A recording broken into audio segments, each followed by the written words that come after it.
Olá, começando agora mais um Sala de Estar aqui na telinha do Unicruz Play. E no programa de hoje nós vamos falar sobre o Laboratório de Investigação Molecular da Covid-19 aqui da Universidade de Cruz Alta. Tudo isso em instantes, depois do intervalo. Excelência em ensino. Referência em infraestrutura, tecnologia e inovação. Incentivo à realização dos seus sonhos. Para ter acesso a tudo isso, não precisa tirar os pés do chão. Isso é Unicruz. A vida do seu jeito.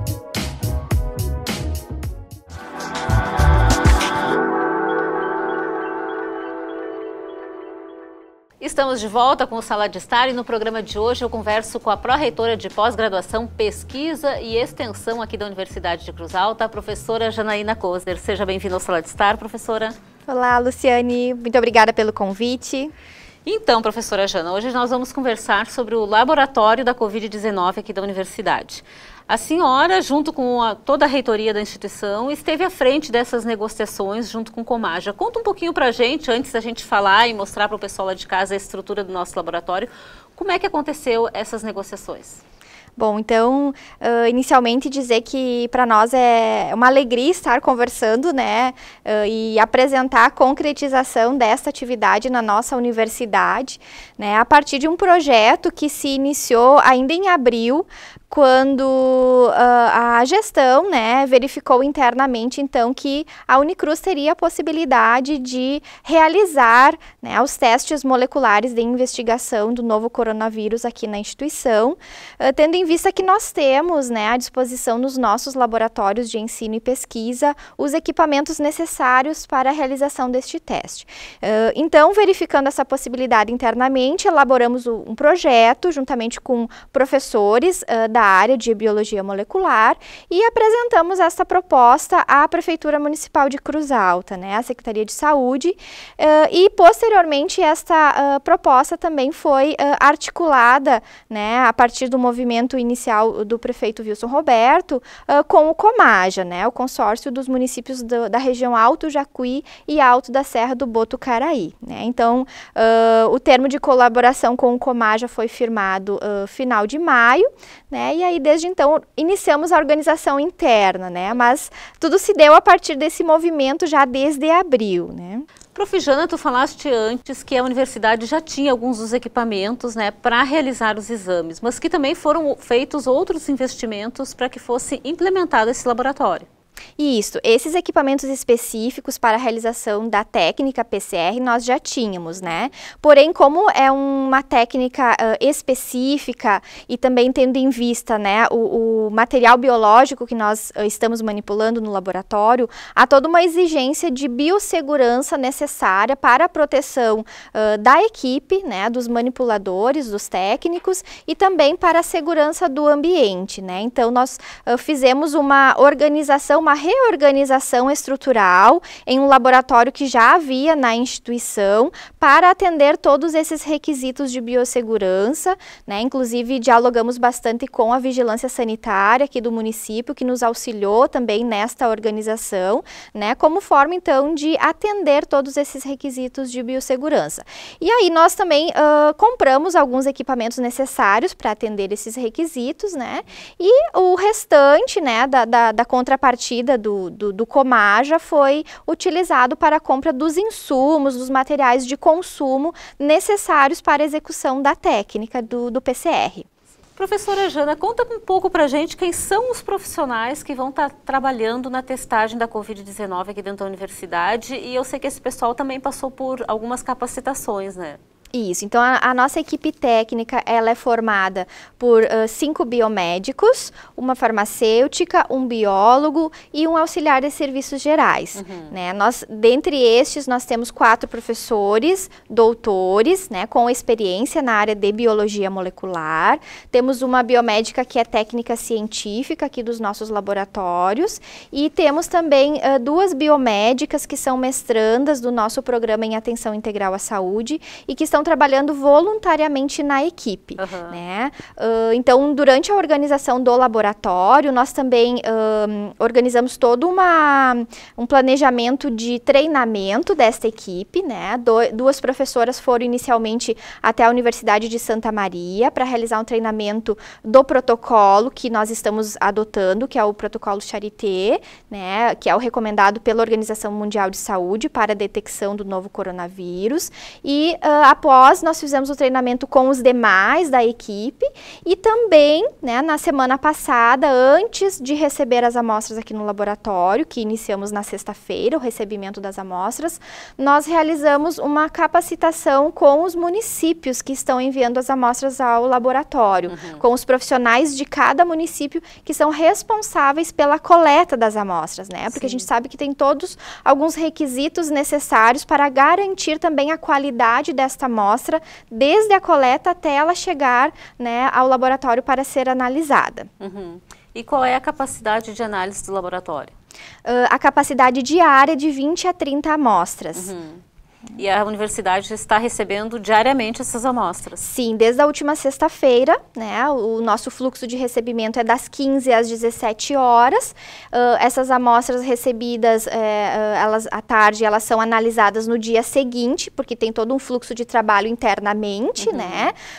No turno da manhã, a gente sempre faz os procedimentos relacionados à extração do material genético do vírus, né? E à tarde, então, os procedimentos relacionados à amplificação desse material genético com liberação, né, do resultado, então, em até 72 horas após recebimento das amostras.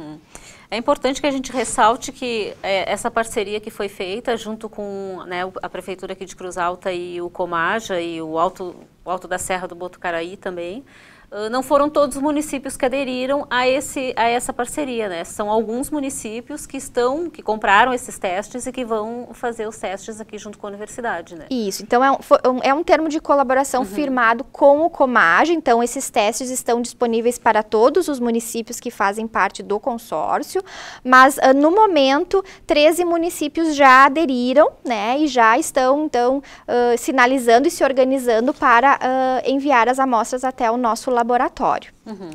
Para que a gente possa encerrar, professora Jana, eu acho que é importante a gente ressaltar para o pessoal que está nos acompanhando que esse laboratório da Covid-19 cumpre um papel muito importante para a comunidade local e regional, né?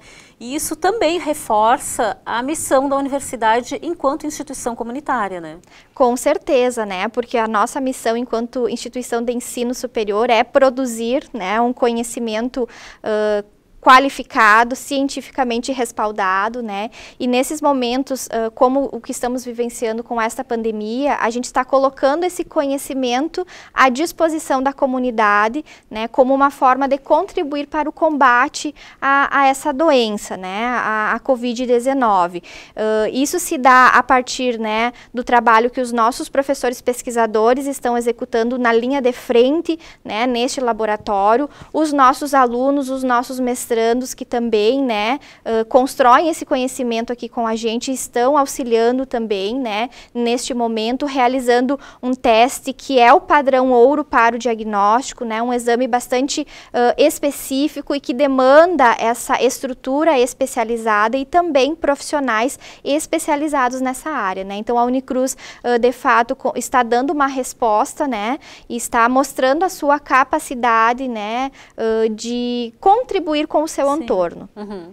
Tá certo, professora Jana, obrigada pela sua participação aqui no programa. Não sei se tem mais alguma coisa que gostaria de colocar antes que a gente vá para o intervalo. Eu acho que é importante deixar registrado também o nosso agradecimento, né, o agradecimento da Unicruz para o Comaja, né, que está confiando, né, no nosso trabalho desde o início das tratativas com a Prefeitura de Cruz Alta e na sequência com o Comaja, né, dizer que esse termo então está sendo muito importante para a gente oferecer mais esse serviço à comunidade e também agradecer todos os colaboradores da universidade que também se engajaram para que esse projeto fosse concretizado no tempo que a gente estabeleceu, né, desde a assinatura do termo de colaboração.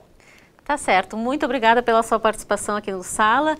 E antes da gente encerrar esse primeiro bloco, você aí de casa vai acompanhar uma reportagem que a nossa equipe produziu, que mostra as instalações e toda a estrutura do laboratório da Covid-19 aqui na instituição. O laboratório da Covid-19 fica localizado no prédio 1 do campus da universidade e desde o dia 3 de julho o local está apto a fazer os testes moleculares de diagnóstico da doença. O prefeito da cidade, a secretária de saúde e de governo estiveram visitando as instalações do local. Eu fico muito feliz hoje, realmente orgulhoso da nossa Unicruz, de ver que ela está conseguindo dar uma resposta num momento tão difícil que a gente está vivendo, né, dessa pandemia. Demonstrando, portanto, assim, o quanto realmente a universidade tem significância para a vida da comunidade e da região. Então, sem dúvida, eu fico muito feliz porque isso reforça tudo aquilo que a gente fala da Unicruz, né? De ser uma instituição fundamental para o nosso desenvolvimento econômico, social, cultural, político, enfim. Isso realmente se afirma com esse momento que a gente está vivendo aqui. O laboratório atenderá às demandas dos municípios pertencentes ao Comaja, que aderiram ao termo de colaboração, conforme comenta a secretária de Saúde de Cruz Alta, que também ressalta a importância das medidas preventivas. Nós precisamos que as pessoas, no dia a dia delas, tenham essa rotina de cuidado. Então, isso não pode ser esquecido, né? Esse momento é um momento realmente de quem puder ficar em casa. Se eu sair de casa, usar a máscara, não ter esse hábito de não ficar manuseando também a máscara, né? Enfim, no ambiente externo ou no local de trabalho. E também, assim, eu tenho falado muito a questão quando você volta para casa. Quando você volta para casa, é importante você ter o cuidado, esse retorno. Então, o que são as orientações? Ao chegar em casa, fazer a higiene das mãos, né? Já deixar próximo da porta um álcool em gel, se for possível, ou fazer a higiene com água e sabão, retirar a sua máscara.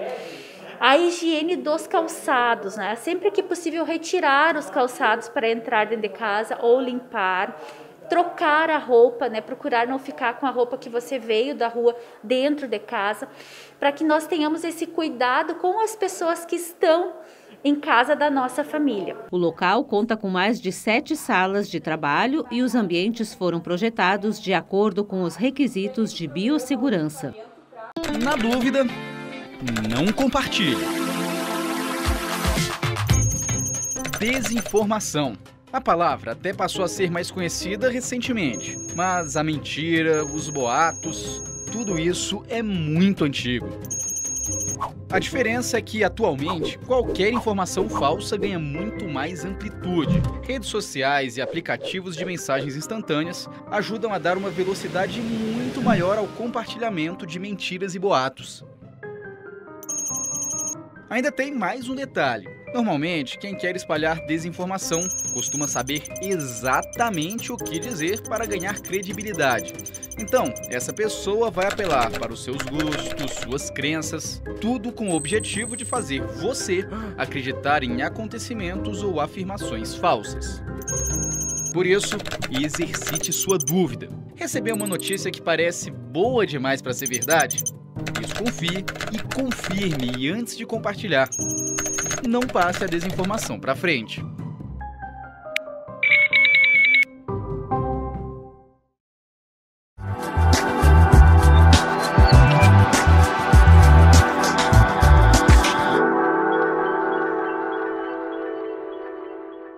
Estamos de volta com o Sala de Estar e nesse segundo bloco eu vou conversar com a professora Mariana Parisi, que é a coordenadora do Laboratório da Covid-19 aqui na Universidade. Seja bem-vinda ao Sala de Estar, professora. Obrigada, é um prazer estar aqui hoje conversando com você, Lu. Que bom. Olha só, professora, o Laboratório da Covid-19, né, já tem uma semana de trabalhos realizados, né, junto com a nossa comunidade aqui local e regional. Eu queria que tu me falasse como é que está a análise desses exames, em termos de quantidade também, e como que está sendo a rotina de vocês nessa primeira semana agora.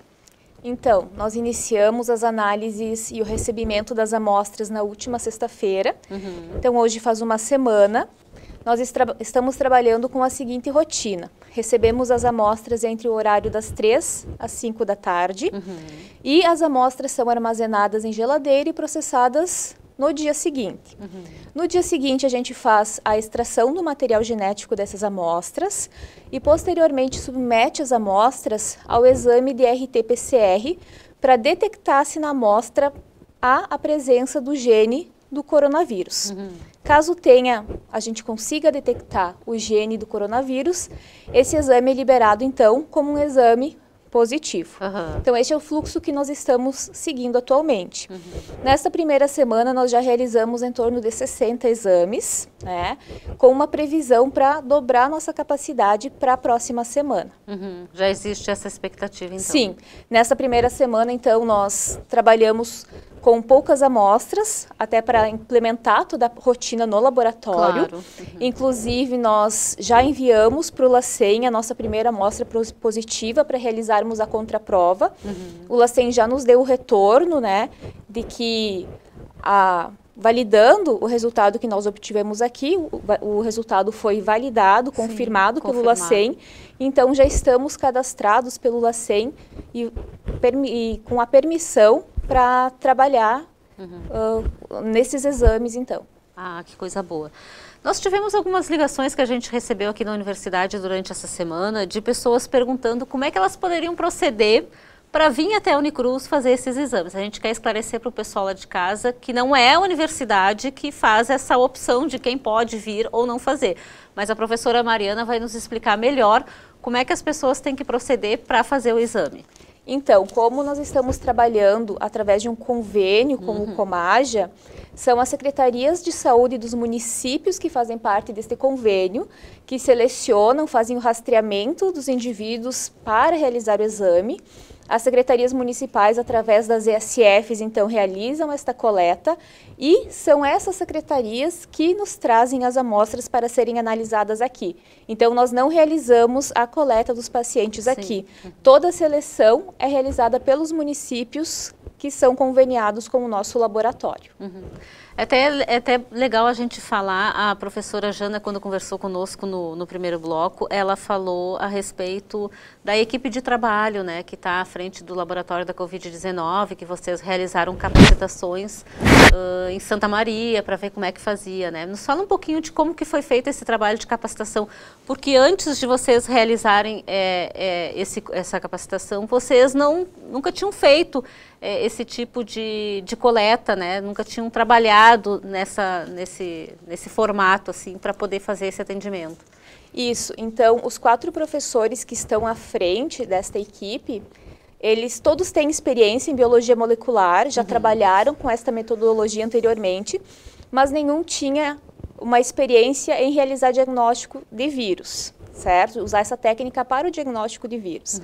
Então, eu e mais a professora Josiane Bortolotto fomos realizar um treinamento junto ao laboratório do Hospital Universitário de Santa Maria, certo? Entramos em contato, então, com uma das responsáveis por esse laboratório, que é a Patrícia Brites, e fomos, então, passamos um dia lá fazendo um treinamento, a fim de nos qualificarmos ainda mais para estarmos oferecendo esse serviço aqui na Unicruz. E esse treinamento também foi feito junto com as secretarias de saúde que têm que fazer a coleta dos exames. Isso, aí posteriormente, antes de iniciarmos o funcionamento do laboratório, nós realizamos também um treinamento com todos os coletadores das secretarias dos municípios para passar as informações pertinentes e necessárias para uma coleta adequada das amostras, pois uma coleta adequada é essencial para o sucesso do resultado do exame. Diz pra gente o que pode acontecer quando uma coleta não é bem feita, professora. Por exemplo, se a coleta não for bem feita, pode acontecer de a gente não ter uma amostra representativa do local onde há uma replicação viral significativa. Se a gente não tiver essa amostra representativa, possivelmente a gente não vai conseguir ter nessa coleta células com o vírus, e aí, se nós não tivermos essas células com o vírus, a gente não vai conseguir detectá-lo na nossa técnica de PCR, podendo, então, originar um exame falso negativo, quando a pessoa tem o vírus, mas o exame não detecta. Então, a coleta é essencial para um resultado correto, né, exato, do exame laboratorial. Sim. Para que a gente possa finalizar, nenhum de nós, em algum momento da vida, pensou, né, em passar por um momento de pandemia que nem a gente está passando. E não é uma coisa, né, isolada do Brasil. É no mundo inteiro que se vive essa mesma situação. Isso, sem dúvida nenhuma, tem sido uma experiência bastante agregadora em todos os sentidos e para todas as áreas, né? Eu queria que tu me falasse, professora Mariana, como é que está sendo essa experiência para vocês enquanto equipe, né? Vocês são formados por biomédicos, biólogo e farmacêutico na equipe, né? Então, como é que está sendo essa experiência, né, para vocês? E isso também vai ser um diferencial que vocês vão, a partir de agora, carregar em currículo, né? Com certeza. Então, a nossa equipe é formada por 4 professores, que são 2 biomédicas, uma farmacêutica e um biólogo. Todos já tinham experiência com as técnicas de biologia molecular, mas, como eu falei, não tinham essa experiência em trabalhar com diagnóstico viral. Sim. E muito menos em uma situação de pandemia como esta. Então, com certeza, está sendo muito proveitoso e muito engrandecedor para nós, como profissionais e pesquisadores, poder estar à frente deste projeto na Unicruz e poder ter implementado com sucesso esse laboratório. Além disso, nós temos uma biomédica técnico-científica que faz parte da equipe também. Ela já é supervisora do estágio de biologia molecular do curso de biomedicina, então estamos fazendo um treinamento todo com ela que vai ser muito importante e vai refletir também depois no sucesso e na qualidade do estágio do curso. Além disso, nós temos mais 2 biomédicas voluntárias que são mestrandas do nosso mestrado em Atenção Integral à Saúde e, com certeza, para a formação delas, enquanto profissionais, ter essa experiência e estar trabalhando conosco vai refletir um grande crescimento e um grande aprendizado. Sim. Então, eu vejo como muito positiva também para nós que estamos trabalhando essa experiência, né? Tanto em conhecimento, mas também por estar fazendo parte desta grande iniciativa de ajudar a nossa sociedade no enfrentamento desta pandemia. Sim, isso é sem dúvida nenhuma bem importante, né? Certeza. E a implementação desse laboratório também reafirma, né, a missão da universidade enquanto instituição comunitária, né, de estar auxiliando a comunidade e ajudando, né? Com certeza. Tá certo, professora Mariana, obrigada pela sua participação aqui, um excelente trabalho para vocês e para toda a equipe, que a gente tenha muito sucesso pelos próximos dias, né? Porque a gente também não sabe até quando tudo isso vai se estender. Com certeza, eu que agradeço a oportunidade, então, de estar falando um pouquinho do laboratório de Covid-19 da Unicruz. Muito obrigada. E a gente segue acompanhando os trabalhos do laboratório. Daqui uns dias a gente mostra mais um pouquinho do andamento de todos dos trabalhos. Com certeza. Obrigada, então, professora. O Sala de Estar de hoje vai ficando por aqui. A gente se vê numa próxima oportunidade. Tchau, tchau.